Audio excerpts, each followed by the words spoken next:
Get in on the action this season with Underdog's Pick'em game. Select higher or lower between 2 and 8 players and compete for up to 325 times your entry. Use code DIRECTOR when signing up to receive up to $1,000 in bonus cash and a free pick.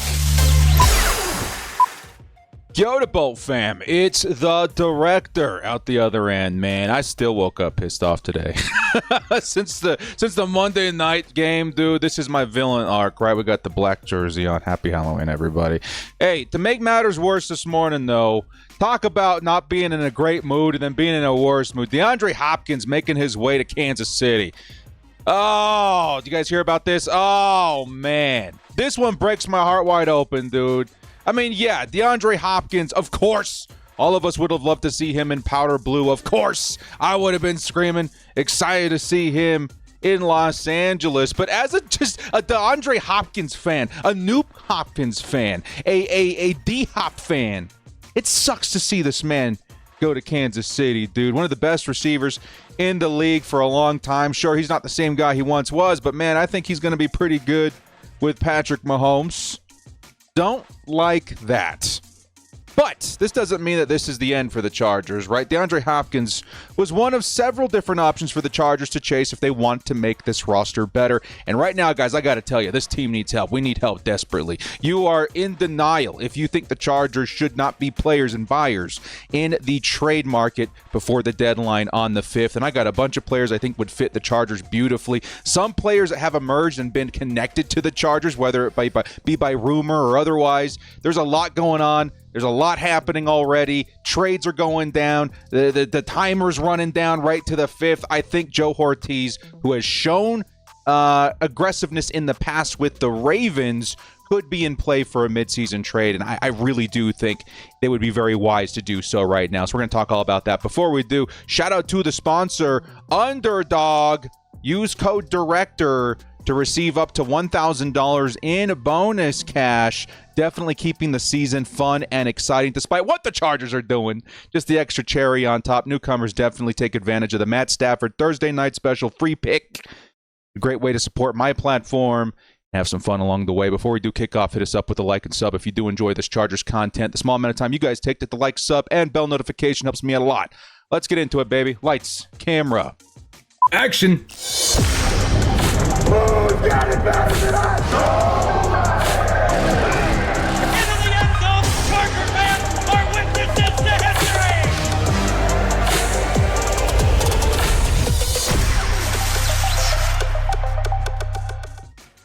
My big Chargers trade targets before the deadline on November 5th. Man, dang, dude. If I could cuss right now, I would. I cannot believe DeAndre Hopkins is going to the Cardinals. Sure, he's probably not the same player, and sure, it's going to take him some time to get up to speed, but my God, if they do make it to the postseason, which we all know they are, he could be a big difference maker there. Speaking of transactions that have already come and gone, we need to talk about this, because this is why I feel Joe Ortiz, rather than waiting to the last minute, which is it's definitely a legitimate strategy, right? The longer you wait, the less things are probably going to cost. If teams really are trying to shed some cap space, get rid of contracts, whatever their motivation may be in moving on from a player, the price goes down the closer you get to the 5th. But I don't know, being the Chargers, if we do want to wait too much longer, because the options are starting to become more limited. The legitimate wide receiver ones that this team desperately needs are becoming less and less available. And then, yes, there's always the danger of one of those targets going to a rival team like the Chiefs we just saw with DeAndre Hopkins. I think there's been some rumor floating around the Denver Broncos. I talked so much smack on the Broncos after we beat them down that I accidentally inserted myself into their Twitter algorithm. So I've been keeping up a little bit with the Broncos and see what's going on with them. And, being behind enemy lines, I have noticed that they are in the fold, so to speak, maybe to make a trade at the deadline, but I don't know about that one.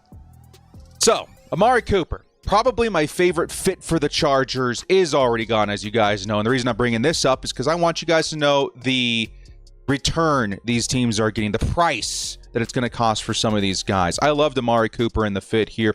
He ended up going to the Bills for I think a 3rd-round pick. Don't quote me on it. A 3rd-round pick. I think some of these are conditioned, depending on whether they make the playoffs or this snap count or blah, blah, blah. I think it was a 3rd for Amari Cooper. Cool. That probably is something that I would have been okay paying, especially considering that he's not going to cost a whole lot. Devontae Adams also moved for a 3rd-round pick. I think that one was conditional. Could move up to a 2nd depending on circumstances. But again, I don't know. That's also kind of reflecting on what the lay of the land is in terms of price and draft capital return. Those are some pretty big names. But I do also follow it up with the fact that DeAndre Hopkins did get moved, not for a 3rd, but for a 5th. So yes, what I was talking about in terms of the closer you get to the trade deadline, the cheaper things get, I do think that had somewhat of an effect on this particular transaction. It sucks for Chargers fans to watch the Kansas City Chiefs get DeAndre Hopkins for a 5th-round pick, but it does kind of, give you an example of what the cost could be for some of the other guys that we're going to talk about on this list. And again, with every passing hour, with every passing day, I think the options are going to become more limited. It feels like this season, the league is moving a little bit quicker when it comes to these trades. As I've already explained, here are some big names that maybe normally don't get moved until like the week of the trade deadline or already gone. So if the Chargers want one of these guys, and I got one guy in particular that I really, really hope this team lands, I think they got to move sooner rather than later. Okay? Now the Browns. The reason you're seeing a couple of players in orange is because this is one of those teams that is imploding like a neutron star. The Cleveland Browns have gone from, hey, look, we got, Deshaun Watson, we got a young and powerful defense, we got an awesome run game, to just this shell of their former selves. The Deshaun Watson experiment was absolutely horrible, blew up in their face. They're going out there with Jameis Winston this week. Nick Chubb just coming back from IR. Who knows how that's going to work out? The defense has been up and down. I think they've been mainly okay, right? But the fact of the matter is, this is going to be a selling team. Their record right now, not great. Do they have one win? I don't remember. They're not good. They are a selling team, and they have pieces that other teams will pay up for. The biggest reason, though, that they are going to sell is not their record. It is the fact that they are paying Deshaun Watson. I think he's guaranteed like over $70 million against the cap just next year. Not spread over a few seasons, which, of course, I'm expecting them to do, but just next season. That is crazy. They need to move some money off the books. They need to move some, expiring contracts off the books. And get some of these guys new homes. Get some capital back, man. They got to figure out a way to manage this money. The best way to do so in the NFL, young rookie players coming in on rookie contracts, okay? All that being said, Greg Newsome, okay? This is going to be the only defensive player on this list. I know a lot of people are screaming about, Garrett. That would be crazy. Of course, if we could get him, I would throw a 1st-round pick and then some to get Myles Garrett on this team, but I just don't think that's the biggest need of the Chargers right now. We're in desperate need of a couple of positions. On defense, it's going to be DB for me. Yeah, you can make a case for defensive line, the interior of that line, but the Chargers have just been churning through cornerbacks, and the options out there, let's be honest, they're going to be a bit limited, right? The Chargers, who are down how many now? Is it still 4? I know we lost ISJ to IR. Dean Leonard, I think, just got put on IR. That sucks. He's a huge special teams guy as well. Fulton's been on and off the field. He's been good when he's on the field. Jasir Taylor, I think, made his return last week, so that's pretty good. We got our nickel back. We still do need help, though. The depth, it's good. And honestly, if you were to make a case for not needing cornerback, the depth really has been stepping up. Cam Hart was awesome last week. Tariq still has been insanely good for a rookie as well. Like, you could make the case that maybe corner isn't super high on the list, but I still do think if you can get your hands on a young corner, which don't become very available very often, right? I think you probably have to at least inquire about it. Newsome's a solid corner. He's got height. He's got speed. He's very good. And again, outside of ASJ, I feel like we lack serious cornerback names on this team, even given that we're still a very good defense without some of our top guys, which just speaks volumes of Jesse Minter. Either way, Greg Newsome, one of the few names you'll see on this list for the defense. I think he would be an excellent target for the Chargers. Now, quick explanation here. one of the biggest needs of this team, in my opinion, for offense, which we're going to really focus on right now, is the interior offensive line. The Chargers have two of the best young tackles you're going to find in the NFL. We may even be the best in terms of tackle duo in the NFL, which is awesome. But it hasn't been meaning much because the interior of that line is so squishy and so bad. Justin Herbert is still one of the most pressured quarterbacks in the league, which really just blows my mind. To have two of the best tackles in football and to still see that much pressure just sucks. And that's a big need of this team. However, I just don't think this is the kind of position that you trade for midseason. Early on, yes. You draft it, yes. You get them in the building with months of preparation to get synced up. That is, to me, what an offensive line looks like. You have to give them time to gel. Because without it, let's say we do go out there and get an awesome interior guy. Let's say we get a cool guard or even better center. That's probably the best or the biggest need on that line right now. Great! But how long is it going to take that player to integrate? Probably a good chunk of the remainder of the season. You know what I mean? So to me, we're not going to see any on this list. I would love if the Chargers did make a move there, but I just think it's too late.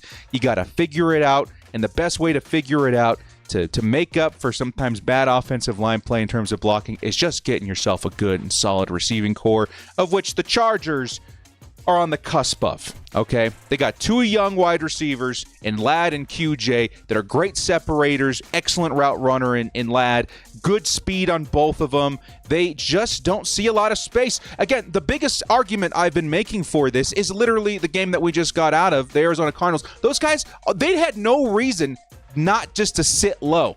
Right? They knew that's what Justin Herbert's trying to hit. They knew that's where they're going to try and find separation. They had no reason to move off of it because we didn't have any guys on the perimeter that could keep the defense on it to push them back. No space underneath for Ladd and QJ means the offense in terms of passing is not going to be very good. So a lot of the guys you're about to see on this list in terms of wide receiver are to help that situation out. Yes, we need a wide receiver one, but we also need a guy that can stretch the field, sometimes be, a 50-50 guy or whatever, demand coverage, to give some space to our underneath guys, which Justin Herbert has loved in his career. Not just Keenan, but also Austin Eckler. We need to give him these options. First guy, maybe the best option on this list. If I'm going to be honest with you guys, this dude would rock in powder blue. It's going to be a Deontay Johnson. This, to me, again, the money situation looks great for this season. The return in terms of draft capital might not be the best, but the return in terms of talent, I think, would be worth it. This dude's fast. This dude's decently big, right? He's a wide receiver one in this league, in my opinion. Great speed, hand separation, everything that makes a good wide receiver. Deontay Johnson is, and he's just in a terrible situation with a terrible team. This last week, he was screaming that he couldn't play every position on the field. He's frustrated. Absolutely, his name should be on everybody's list for potential trade candidates. Like, he absolutely could be on the move here in the next week or so. I need the Chargers to be on the phone to inquire on this guy. How much is it going to cost? Because we already know the dollar value. Right? He's going to cost like $5 million, maybe less, because of the way of his contract. It's the last year of his contract. I think it's when you add up the prorated, how many weeks have already been played in the year, how much has already been paid out, how much dead cap the Cardinals or the Panthers would take on. I think you're under $5 million, which is so cool to get a guy like Deontay Johnson. Yes, they're going to want a better pick in return. I would guess in the range of like a third. I was going to say second or fourth, but let's say third for Deontay Johnson, which has kind of been the running rate, right? For Amari Cooper, for Devontae Adams, for some of the big dogs. I would do it. I would be willing to get Deontay Johnson for a third. He'd be this team's wide receiver one. He's only 28 years old. He'd probably want an extension as soon as possible, but we got like $1 million in change. we got so many. We're going to have, I think $77 million was the number. Right, $77 million by OTC is what we're going to have in 2025. We're going to have 10 or 11 picks via the Kupp pick formula. We have the capital to move on a player like this. And Deontay, we have to be players. We just have to. Justin needs help. This is one of the best options out there. We have to go after one of the best. That's how big a need wide receiver is on the roster right now. Would love Deontay Johnson. Okay? Next player. Bit of controversy behind this one. I get it. I understand it. We're going to talk about it anyway. I think the Chargers would be very wise to bring back Mike Williams. Again, not everybody's on board with this idea, and I completely understand. But the biggest reason we moved on from him last season was not his talent or regression. It was money. The dude was north of $30 million, as was Keenan Allen.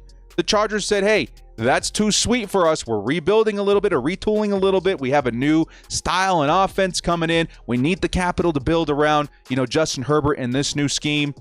That's not going to work for us. So they cut bait. And then here comes the Jets. He get scooped up over there, and it just didn't work out. They went out and they got Devontae Adams. Of course, they got Garrett Wilson.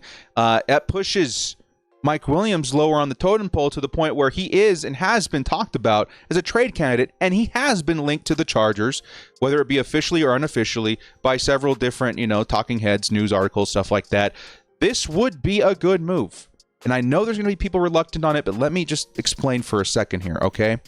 Out of all available wide receivers that are currently on the trade block, Mike Williams would take the least amount of time to integrate into the offense. And when I say least, I mean like a game, maybe. Because there is no human on planet Earth that knows how to play with Mike Williams as well as Justin Herbert. I'm going to even go as far and say Mike Williams hasn't been good with the Jets. Him and Aaron Rodgers, as good as Rodgers can be, never really synced up. Rodgers was blaming him for a lot of that. That was ridiculous, but you guys understand where I'm coming from. It just didn't quite feel like a good fit. I would also say that Mike Williams going into any other situation, whatever the quarterback situation may be, could be Josh Allen. That could be a good fit. Who knows, right? Could be Lamar Jackson. Could be a good quarterback situation. But I don't think anything in the league is as good as coming back to Justin Herbert. Justin Herbert and Mike Williams, that's a danger. That's a 50-50 ball waiting to happen, because not only does Justin Herbert know how to place the ball, correctly for Mike Williams to come down with it a majority of the time, but he's willing to take those shots. He's got the trust in Mike Williams that's already pre-existing. And one of the biggest problems this roster has right now is scoring. You know why? We don't have any red zone guys. Donald Parham's gone, 6'8". Mike Williams is gone, 6'4". The tight ends really haven't been used that way. We need a guy, and Mike Williams is an instant field stretcher / red zone target that's going to not only create a danger in the red zone for defenses, but also, like we were saying at the top of the video, perimeter guys. We need guys that can stretch the field and create space underneath for our separators. Ladd McConkey, Quentin Johnston, those guys will hit a new level when you've got guys on the perimeter. We have DJ Chark coming back. That could be great. Mike Williams makes a whole lot of sense because you could even think of him as DJ Chark insurance. He's going to cost somewhere in the realm of $3 million to acquire. He's not going to have a year past this one in terms of commitment. He's a this year solution that brings familiarity, chemistry back to the table. No other wide receiver jumping in right away is going to have as quick of an impact as Mike Williams. I'm on the Mike Williams wagon on this one. I want him back. He would be very cheap, 7th round pick, maybe even next year's 7th round pick, right? You could get him for dirt cheap. He's going to cost $3 million. He gives you a perimeter wide receiver. And if DJ Chark and him, are perimeter or on the outside and it's giving space to Ladd and QJ underneath, perfect. That's what you need. If DJ Chark or Mike Williams goes down, you have one to kind of, make sure that threat is still on the roster. It just makes a whole lot of sense. Okay? So if you want a cheap option, very little money, very low draft capital, 1 year pre-existing chemistry solution, look no further than Mike friggin' Williams. We got to move on. The next guy I'm going to talk about has been very popular.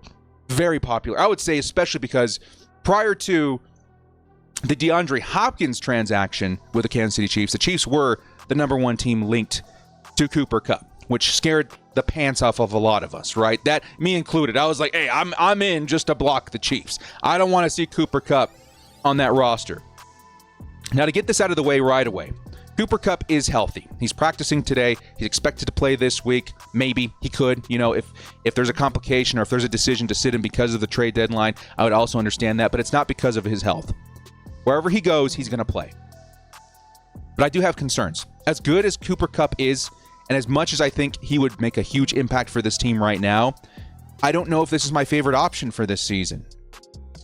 Cooper, who I think is, 30, 31, he's under contract until 2026, age 33 for Cooper Kupp. Now, the last 2 seasons on that contract are not guaranteed, so you're likely going to need a restructure, and maybe it doesn't cost as much money now that the injury concerns have been brought to the foreground. Maybe it doesn't cost as much as I'm about to tell you guys. But as far as I can tell, he's got a cap hit of nearly $30 million each season. Again, the last 2 years not guaranteed. That's huge. And for this team in particular, that's huge. Because again, like I said, the Chargers earlier this offseason, we just let go of 2 aging wide receivers with similar cap hits in Mike Williams and Keenan Allen.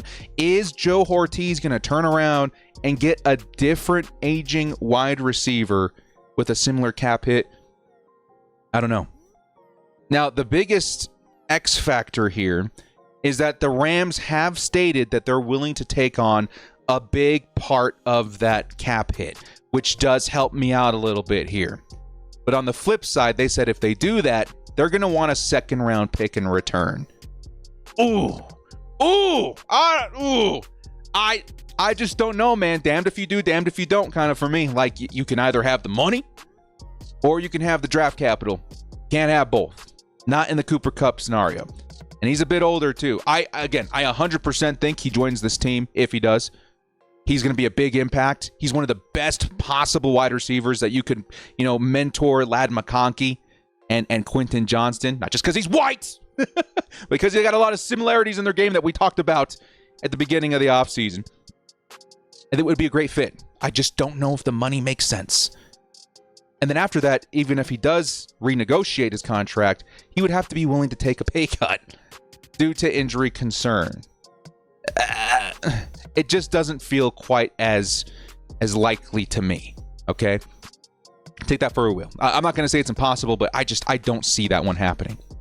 Another guy that's been slowly creeping up my radar has been Darius Slayton of the New York Giants.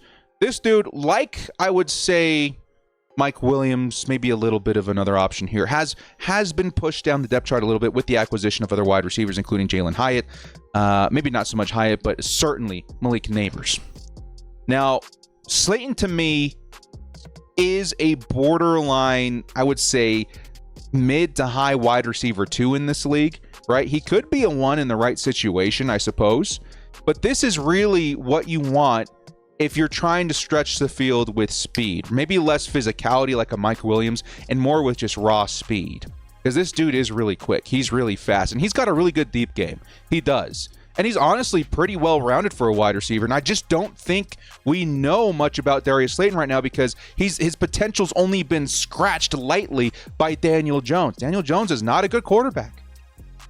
And the right situation may be in LA for Darius Slayton with Justin Herbert. The kind of arm that can utilize his speed, the kind of accuracy that can utilize his separation. I like Darius Slayton a lot, if I'm being honest with you guys. And he's cheap. He'd be like $2-3 million on a contract season. We could really see if he's good or not. I don't know what the return would be like if Darius was moved on from. I would guess like a 4th or 5th. If it's more than that, then I don't think so. But he could be a good option for the Chargers. Matter of fact, the Giants have a couple of different options. Darius Slayton would not be a bad pick, especially if you're trying to open up stuff like we're talking about with Mike Williams underneath.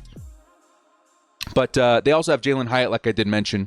He's another option out of New York if they do want a speed demon. I just don't think he's as well refined as Darius Slayton. So between the two, give me Slayton. But I guess I wouldn't mind taking a shot on Hyatt either.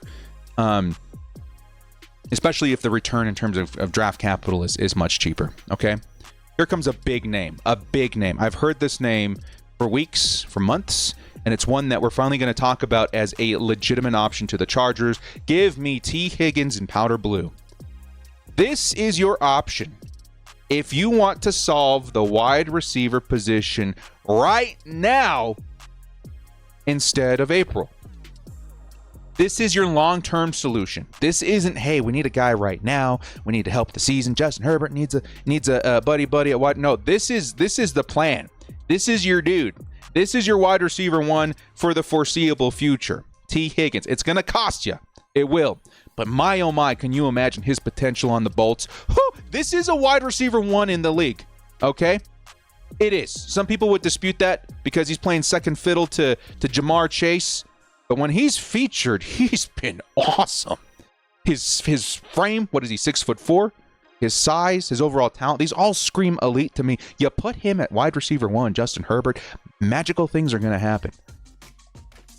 And the Chargers, unlike a lot of other teams that may be inquiring on T. Higgins, which T. Higgins could be moved, by the way, because of the contract year. There was a bit of, I think, knocking of heads at the top of the season, if I recall, that he wanted to get out of Cincinnati for a better, I think, contract or whatever. It could be possible that he's moved. I want the Chargers part of that conversation. Bad. I do. Because this does a lot of things for you. First off, the help that we need this season desperately. Yeah, this is going to be as good as it gets, man. T. Higgins, he would be awesome. He would be awesome. He would just, again, wide receiver one, locked in, ready to go. T. Higgins, Justin Herbert, Chargers, we're back. We're so back. We are so back, right? And we have the money to extend him, like I was saying. I don't know if I got to that point. We, unlike a lot of other teams, we have the resources to get away with it, right? And this also does free up early draft capital. Let's say we do have to trade a second, which I'm going to assume that's going to be like one of the minimums that you get out here. Maybe third if you're going crazy, but I really do think if it's a third or later, then absolutely. But I really do think it's going to be like a second or higher, right? If you do have a second round or first round pick, this does free up what you can do with that a lot, right? All of a sudden, you're not kind of forced to go in at wide receiver. Do I hear Colson Loveland's name screaming my name? Do we have a tight end in our future? Do we have a first-round running back in our future, which, depending on where we're drafting, may not be a bad idea? Hello, Ashton Jeanty, to the Bolts, please. That's got to happen in the first round, right? Interior offensive line could be a move that we need desperately. I don't think you can do that if you're at this position so needy at wide receiver, right? If you need a wide receiver this bad, come April, I don't know if you can make any of those moves. I want to. And T. Higgins frees you up to do that. The big question is, again, how much is he going to cost? Is it a third or later? Yes, I'm in. If it's a second or late first, realistically, which that kind of feels like what it's going to take, I think I still do it. I don't know. I still think that's something that I would entertain. Because T. Higgins is that good of a player, and I think he would make a huge difference with this team. All right? Lastly, to round out this video, pass catchers is what I've been using a lot in my previous videos. We started up with wide receivers here. Of course, also catching the football are going to be your tight ends. And I believe that Justin Herbert is a good tight end away from really unlocking a lot of potential on this offense, dude. Sure, wide receiver. Let's say we do get Mike Williams for a 7th round pick and $3 million, right? It's nothing. And we have that perimeter guy. It opens up stuff underneath for the wide receivers. Awesome. You know what that does? If you get one of the cheaper wide receiver options, that also allows you to make an additional move, in my opinion, which should be tight end. Now, I've talked your ears off about Mark Andrews. The only reason I believe Mark Andrews could potentially be on the move is because you could still get decent draft capital returns from him, right? You can get a third, maybe second, I don't know, for Mark Andrews. While the Ravens are starting to see the ascension of Isaiah Likely. Likely is the future of that team. And if they feel like that's going to happen sooner rather than later, you might as well get what you can from Mark Andrews right now. Free up some money, get some draft capital back, and thrive behind that Isaiah Likely pick that is really looking awesome for them. For Mark Andrews, he gets a change of scenery, right back to tight end 1 status, and he would be an awesome matchup with Justin Herbert. Okay, that's the dream. How realistic is that dream? I don't know. Andrews has not once been mentioned on the trade rumor mill or whatever like that, so I couldn't tell you if he would actually be on the move. But what is realistic is this other guy who has been linked to the Chargers unofficially. I guess I don't know if we have any official word on whether or not this is true, but from what I'm hearing, David Njoku has been linked to the Chargers in some way, shape, or form as a potential trade candidate. This would be insane. And maybe, just maybe, this is my favorite player on this list for the Chargers to chase before November 5th. Remember the 5th of November, the deadline that brought Njoku to LA. Like that at minimum, this is an 800-yard, 6-touchdown weapon for this team. At minimum. Of course, he wouldn't hit that this year coming in halfway through. That is the kind of weapon he is just at the very base for me in this situation. Njoku has never had a quarterback play at this level before. Yeah, Baker Mayfield was okay when he first started, right? He's had a little bit of Deshaun Watson. Outside of that, I don't know. It feels like Njoku is just now hitting that part of his career where it's like, hey, it's for real. He's their best pass catcher right now by far. He can be a featured part of any offense that he goes on, especially if they're like the Chargers. And the beautiful thing I love about the Browns players, and another reason why I wanted Amari Cooper, is that their offense is built kind of similar to what we want to be running. The Chargers want to run the football. And the Browns have been an excellent running team for a while now, in the Nick Chubb era. And you know who was part of that Nick Chubb machine? David Njoku. Which I checked under the hood, man. This is a very highly underrated run blocker in the NFL. I don't know why his name isn't being linked or spoke of in the same light, or at least similarly to, like, you know, a George Kittle and even a Mark Andrews. Like, his run blocking is actually pretty good. And then you pair that with the kind of receiver he is, being, you know, the potential of the featured receiver for a Los Angeles Chargers football team. It's awesome. And the beautiful part of this whole thing is that it doesn't stop you from getting a Colston Loveland or another tight end from this, honestly, not too terrible tight end class. Or some options, right? This team could use 2 tight ends like that. Will Dissly's coming into his own. Maybe that's something that develops over the course of the season. But having a pass-catching option like David Njoku on your team, this is the move to me, man. I don't know. I want me some Mike Williams back. I think T. Higgins would be a huge move. I think even, you know, Cooper Kupp could end up being a solid option. I would say Deontay Johnson, actually. Deontay Johnson would definitely be up there for me as well. But I think David Njoku moves the needle in so many different ways, pointing towards what you want to be offensively in the future. He's only 28 years old, which some people would say is a little older, not for tight ends, okay? This team or this position needs time to sit and simmer and figure it out in the NFL for whatever reason. This is kind of a sweet spot for tight ends. They start really coming into their own 26, 27, 28, and this is a position that can play into their 30s easily. I think David Njoku has a seat on this team for the foreseeable future. I want Njoku on the Chargers. Bad.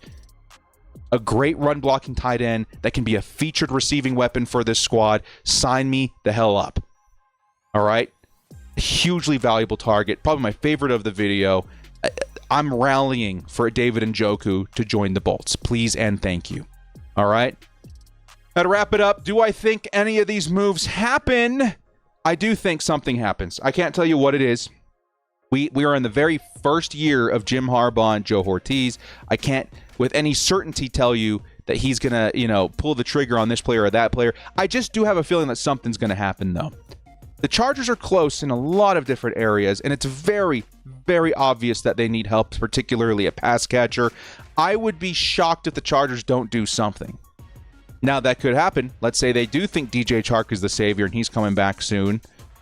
I don't love it, but, you know, it is what it is. But I have a feeling that the Chargers will be players. Ortiz has been more or less aggressive, and more aggressive than we're used to seeing in the offseason. I think a lot of us forget that. The Chargers were pretty aggressive to start the year in terms of player acquisition and roster construction. And I do think that continues in now. It's something that I predicted way at the top of the offseason. I say, hey, I think Joe Ortiz is going to make a move beginning of November, and I'm still going to stand by that now. I think the Chargers go for something. And I would say the most realistic options for me, if they can swing it, I really think Mike Williams is a very realistic thing that could happen. It feels like a player like Darius Slayton is probably going to be your next best, most realistic move. But let's not forget, man, what this team wants to be. Jim Harbaugh thrived behind great tight ends for a long time, including in the NFL, guys like Vernon Davis and I think Delaney Walker, right? I feel like tight end would be such a huge move. David Njoku, please, let's help make that a reality. Well, guys, thank you so much for joining me. This has been The Director. If you like what you saw here, hit us up with a like and sub on your way out. And please leave in the comment section below which one of these guys or other names that you would like to chase in a trade before November 5th. We'll catch you guys next time. As always, bolt up Dave Frosty. And Joku to LA. Let's start the movement on Twitter, baby. Let's go.